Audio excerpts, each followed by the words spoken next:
ஏன்னா இப்போ கூலி மாதிரி ஒரு ஒரு ஒரு ஒரு ஹாட் கேக் வந்து யார் கையிலையும் போகாது. சன் பிக்சர்ஸ் அவ்வளோ பெரிய சன் பிக்சர்ஸ், அவ்வளவு நடிகர்கள், அவ்வளோ பெரிய பட்ஜெட்டு, ரஜினி இவ்வளவையும் கையில் வச்சுக்கிட்டு நீங்கள் ஒரு சொதப்பல் படத்தை கொடுத்தீங்கன்னா உங்களை நம்பி எப்படி இன்னொரு படம் இங்கே கிடைக்கும்? ஸோ அதுதான் வந்து என்னுடைய கேள்வியாக இருந்துச்சு. நான் மட்டும் சொல்லிகிட்டே இருந்தேன், இதில் லோகேஷ் இருப்பதற்கு வாய்ப்பு இல்லை.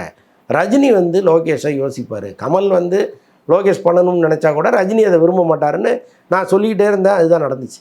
ஓகே, ரஜினி ரொம்ப அழகாக போட்டு போயிட்டார்.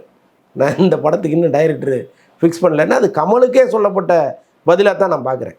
கமல்கிட்ட வந்து ஒரு வேளை நேரடியாக சொல்ல தயங்கிட்டு இந்த பையன் வேணான்னு சொல்ல தயங்கி பொது வெளியில் அவர் போட்டு போயிட்டாரோன்னு தான் எனக்கு தோணுது. இந்த நிமிஷம் வரைக்கும் அவங்க 2 பேரும் இணைவதற்கான கதையை ரெடி பண்ணலை. லோகேஷ் ரெடி பண்ணாரா இல்லையா, அல்லது மற்ற டைரக்டர்கள்ட்ட கேட்டு ரெடி ஆகலையான்னு தெரியல. நான் கேள்விப்பட்ட வரைக்கும் இவங்க 2 பேருக்குமான கதைங்கிறது இங்கே ரெடியாகவே இல்லை.